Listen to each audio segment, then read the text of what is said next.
These are the coolest public service buses you have ever seen, and they're unlike anything else on the planet. Forget everything you know about public buses, because in Nairobi, they're not just transport, they're rolling works of art. Flashy graffiti, pounding sound systems, LED lights that rival nightclubs, and interiors so wild they'd put a VIP lounge to shame. These public transport minibuses are Kenya's street kings, and building one can cost up to $80,000. In this video, I'm taking you behind the scenes to show you how African mechanics turn bare metal frames into these unstoppable culture-packed beasts. From raw chassis to fully tricked-out monsters on wheels, this is the untold story of how the world's coolest buses are made. The minibuses start their life as bare trucks. The most commonly used base is the Isuzu NQR. This is a medium-duty commercial truck equipped with a 4.0-litre turbo diesel engine. The bare truck chassis are rolled into a massive warehouse, capable of holding more than 30 vehicles at a time. This is the heart of the operation, a one-stop facility where every stage of the build process happens under one roof. Production begins with the creation of the bus body frame.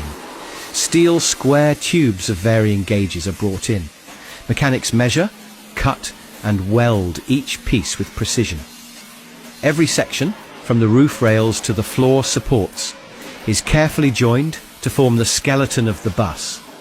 The frame must be strong enough to support the weight of the interior fittings, the outer panels, and dozens of daily passengers. At this stage, the vehicle begins to take shape, transitioning from a flatbed frame to a defined bus structure.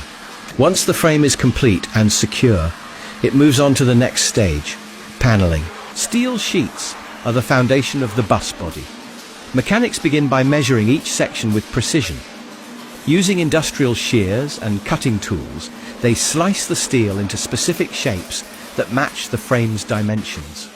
Next comes shaping.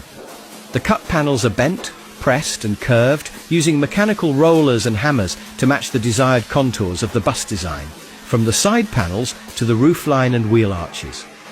Once shaped, the panels are carefully positioned against the metal frame. Welders move in, using high-heat torches to fuse the steel onto the chassis. Every weld must be clean, strong, and aligned to hold up under road pressure and vibration. As each panel is secured, the structure slowly comes to life.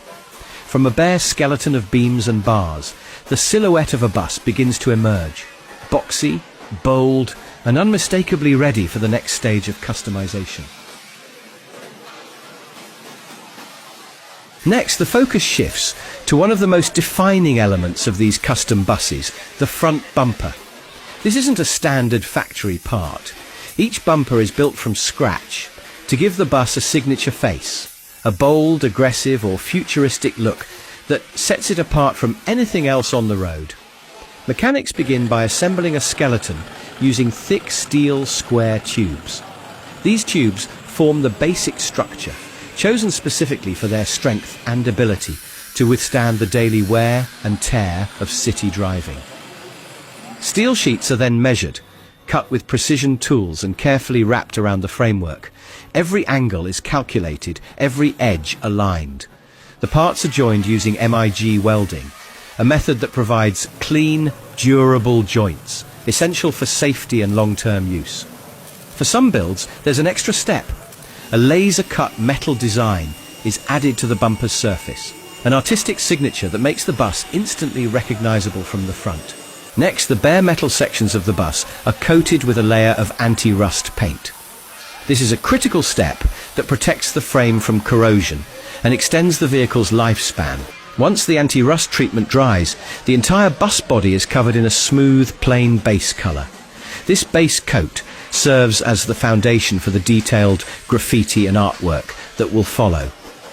The surface must be flawless at this stage. Any imperfections would show through the final design. This base layer is more than just color. It sets the tone for the theme and visual identity of the bus.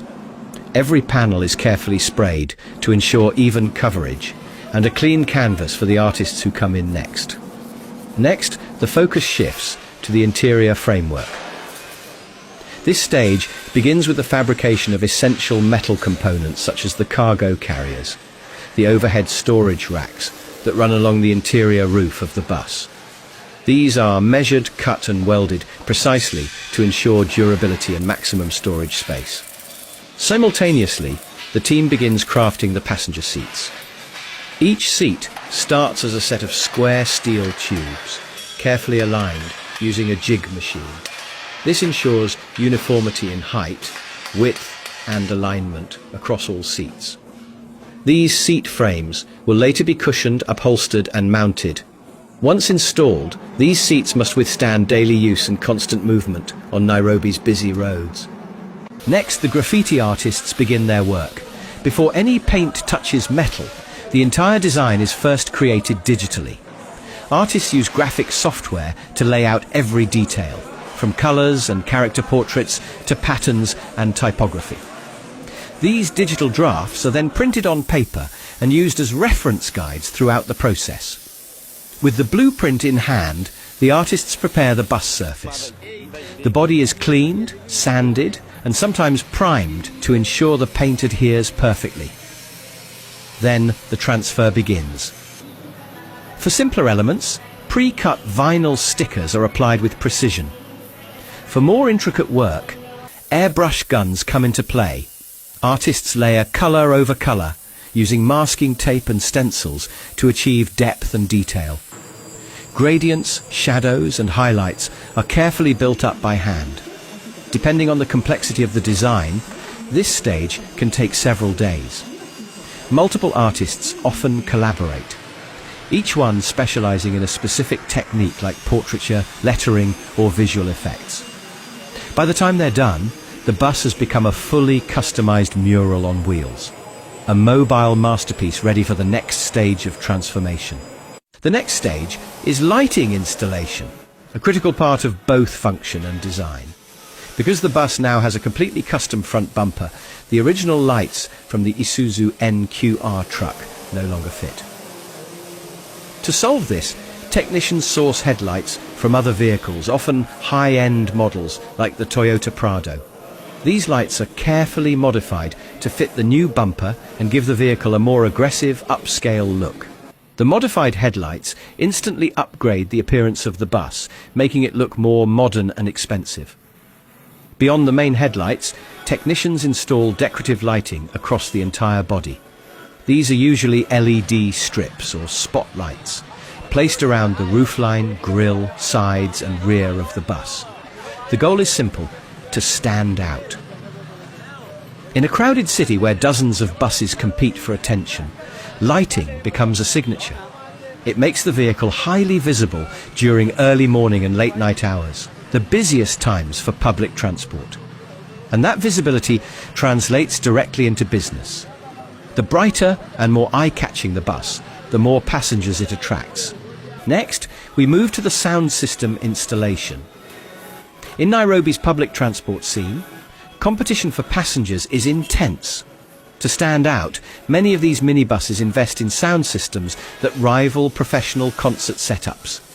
A full audio installation can cost up to $10,000. At the heart of the system is the subwoofer. Deep bass is not optional, it's a requirement. Most passengers are young and they prefer vehicles that deliver rich, heavy bass throughout the ride. The Black Death 18-inch high excursion subwoofer is one of the most popular choices. Each unit costs up to $1,300, and it's not uncommon to find multiple installed in a single vehicle. But the experience doesn't stop at sound. Once the audio is in place, technicians install flat-screen TVs throughout the interior. These screens play music videos, sports highlights, or local entertainment. They are paired with ambient lighting, LED strips that pulse to the beat of the music, quant and high-powered laser lights that add to the visual impact. The goal is to transform the interior into a mobile entertainment zone. For many passengers, the ride is part of the nightlife. Foreign visitors often describe these minibuses as VIP clubs on wheels. And the builders embrace that identity. Every installation is custom. Every detail is intentional. The music, the lights, the screens, all designed to make the ride unforgettable. After months of intense labour, the journey nears its end. Hundreds of technicians have worked on every detail, from bodywork to lighting, sound systems and custom interiors.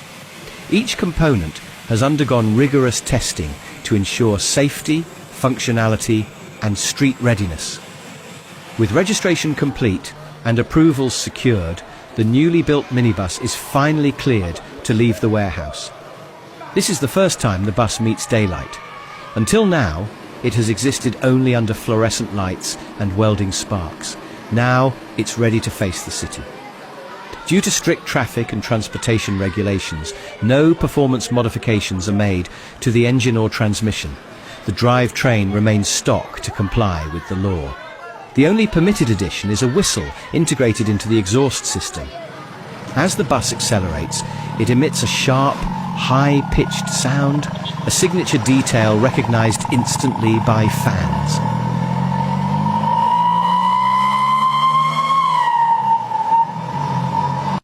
Before it begins service, the bus is officially introduced to the public through a launch ceremony. This isn't a quiet event, it's a celebration. Fans who have followed every update of the build, from welding frames to installing the final light strip, gather in large numbers. They surround the bus as it rolls out for its debut. People blow whistles, film with their phones and dance in the streets. Some follow on foot, others on motorbikes or cars, forming a moving crowd of energy and excitement. The convoy snakes through Nairobi, drawing attention from pedestrians and passengers. The bus isn't just a vehicle anymore, it's a spectacle, a local celebrity. Eventually it arrives at its designated bus stop. From here, it will begin daily operations, ferrying commuters across the city. But today, it's not about transport, it's about pride, craftsmanship and culture on four wheels. This is how a Nairobi minibus makes its entrance. Not quietly, but with full fanfare and undeniable presence.